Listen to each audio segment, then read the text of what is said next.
The double eagle. World Cups usually give us iconic celebrations, knees sliding across the grass, shirts twirling in the air, maybe even a choreographed dance.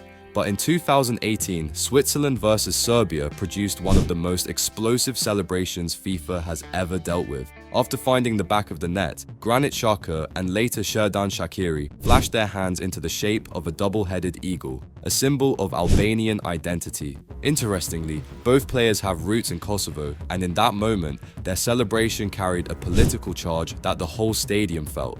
The Serbian fans and officials were furious. FIFA launched an immediate investigation, and the governing body hit the players with fines of 10,000 Swiss francs each. For FIFA, the rule was clear. Political statements have no place on the pitch. For Xhaka and Shaqiri, the moment was about pride and history as much as football. That celebration ended up on the front pages of newspapers worldwide. What was supposed to be a World Cup group stage match suddenly turned into an international talking point about identity, politics, and the thin line between expression and provocation in football.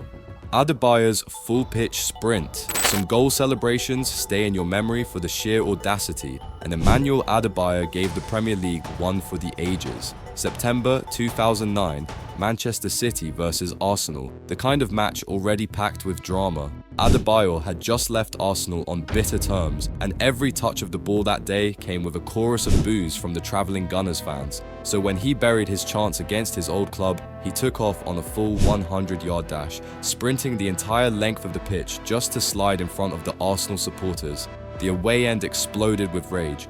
Fans hurled bottles, stewards scrambled, and the whole stadium looked like it was about to tip over into chaos. The FA reviewed it immediately. Adebayor was fined £25,000 and handed a one-match ban for provoking spectators. Even Manchester City got caught in the storm, facing questions over player discipline and fan safety. But the image stuck. That knee slide in front of the Arsenal faithful became one of the most infamous "don't try this at home" moments in football history. Balotelli's "why always me?" The Manchester derby has delivered plenty of wild moments, but Mario Balotelli gave it one of its most iconic. October 23rd, 2011, Old Trafford, Manchester United versus Manchester City. Just before halftime, Balotelli slipped into the box and curled in the opener. Instead of going for a knee slide or arms wide open, he simply lifted his jersey to reveal a plain white undershirt with 4 words in bold blue letters: "Why always me?" It was peak Balotelli. In the months leading up, he'd been all over the headlines. Fireworks going off in his bathroom, bust-ups in training, even stories about handing out money to strangers on the street. The media circus followed him everywhere, and this was his cheeky way of flipping the script back. The referee did his job under FIFA rules, revealing a message on an undershirt earns an automatic yellow card, no exceptions. But the damage was already done. The phrase instantly went viral, the shirt sold in stores, and the celebration became a permanent piece of Premier League folklore. City went on to smash United 6-1 that day, a result fans still call the Demolition Derby. But more than the scoreline, it was Balotelli's calm smile, arms stretched, and that simple shirt that stuck with everyone. It summed up the madness of his career in one line, a question that made him unforgettable. Anelka's quenelle. Some goal celebrations spark laughter, some spark fines, and then there's Nicolas Anelka's infamous moment at West Brom. December 28, 2013, away at West Ham, Anelka slotted in a goal and celebrated with a gesture few in England recognised at first. He raised one arm down, touched the opposite shoulder with the other, the quenelle. Within hours, the meaning caught up with him. In France, the salute was tied to comedian Dieudonné, a figure repeatedly accused of anti-Semitism. To some, the gesture was anti-establishment. To others, it was a thinly veiled Nazi salute. The backlash exploded across Europe. The FA stepped in hard. After weeks of review, Anelka was banned for 5 matches and fined £80,000. Sponsors bailed, public outrage poured in, and suddenly his short stint at West Brom was over. Even the French government weighed in, condemning the gesture and calling for action. Anelka insisted he wasn't being anti-Semitic, framing it as support for a friend, but the punishment stood. The quenelle became one of the clearest examples of how a single celebration could derail a career. Aubameyang's superhero masks. Some strikers celebrate with a knee slide, some with a fist pump. Pierre-Emerick Aubameyang preferred to turn into a comic book character. During his time at Borussia Dortmund, he scored in a Revierderby against Schalke and pulled a Spider-Man mask from behind the goal. A few months later, it was Batman, with Marco Reus playing Robin alongside him. Later at Arsenal, he unveiled a Black Panther mask after a Europa League goal. For fans, these were show-stealing moments that made him stand out as football's very own superhero.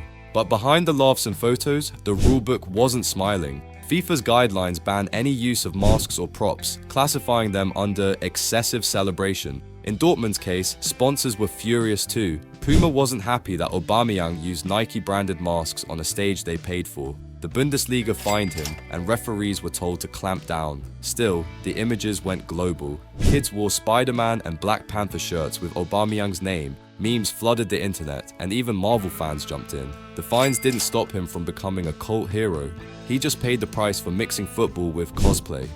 Robbie Fowler's Snorting the Line. The Merseyside derby has produced plenty of madness, but Robbie Fowler gave it one of its wildest moments. April 1999, Liverpool versus Everton. Fowler, already Liverpool's goal machine, had been taunted for months by Everton fans who accused him of drug use. So when he found the net in front of the away supporters, he went for a celebration that stunned everyone. Fowler dropped to his knees at the byline, leaned down and pretended to snort the white chalk line like it was cool.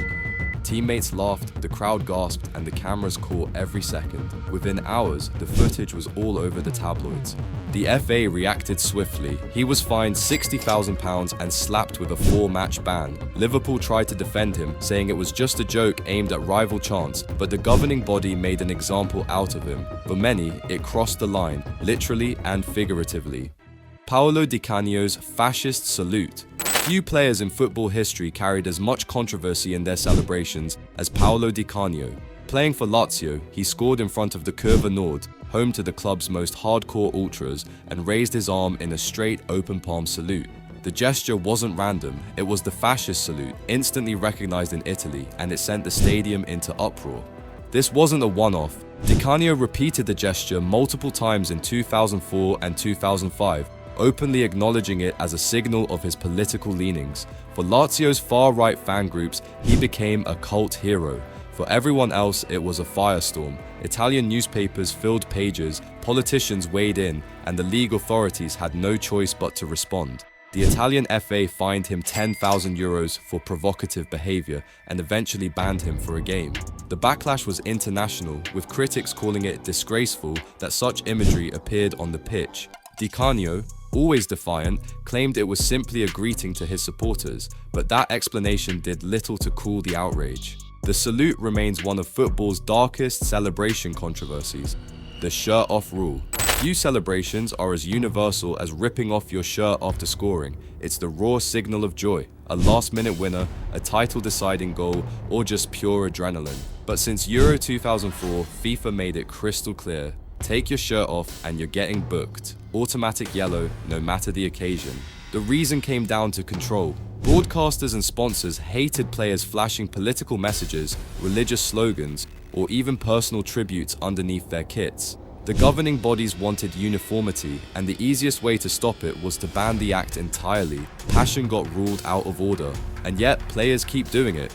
Didier Drogba tore his off in big finals. Federico Machida whipped his shirt away after that dramatic Manchester United debut winner in 2009. Countless South American derbies have seen the same. Each one knows the card is coming, but in the heat of the moment, nobody cares. The law is written under IFAB's Law 12, unsporting behavior, right next to rules about climbing fences and taunting crowds. The ref doesn't even need to think, out comes the yellow. For players, it's the price of pure emotion. For fans, it creates some of the most iconic images in football history. Edinson Cavani's gunslinger. Every striker has a trademark, and for Edinson Cavani, it was pure Western movie. After scoring, he'd pull out his invisible pistols, twirl them, and fire shots into the air. Fans called him El Matador, and the finger guns became his signature. It fit perfectly with his relentless Lone Ranger style up front. But celebrations don't live in a vacuum. In South America, referees and officials started seeing Cavani's gun gesture less as fun and more as provocation. During a Copa America match against Chile in 2015, he pulled out the pistols after scoring, only to find the referee reaching for his pocket. Cavani was booked for unsporting behavior, the officials deeming it inflammatory in a tense match atmosphere. That single yellow card sparked debate far beyond the pitch. To Cavani's supporters, it was a harmless trademark. To referees, it was a dangerous trigger for escalating tempers in already heated fixtures. And that's it. If you enjoyed the video, you'll surely love this one.